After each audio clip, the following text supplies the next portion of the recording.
একদিন মেয়ে বিড়াল ছেলে বিড়ালকে মেরে ফেলার প্ল্যান করে এবং তার খাবার মধ্যে বিষ মিশিয়ে দেয় এবং তাকে মেরে ফেলার চেষ্টা করে। ছেলে বিড়ালকে বিষ খাওয়ার পর মেয়েটি খুশিতে অনেক হাততালি দেয় এবং আনন্দ করে এবং তারপর তার বয়ফ্রেন্ডকে খবর দেয় এবং বাসায় ডেকে আনে। মেয়ে বিড়ালের বয়ফ্রেন্ড বাসায় এসে সেই ছেলে বিড়ালকে মারধর করে।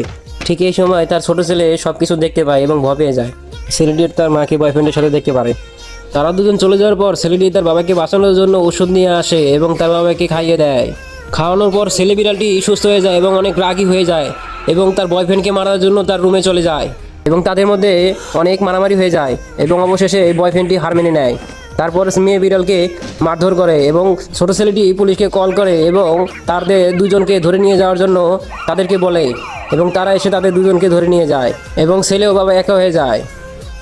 বন্ধুরা, ভালো লাগলে অবশ্যই সাবস্ক্রাইব করবে এবং লাইক করবে।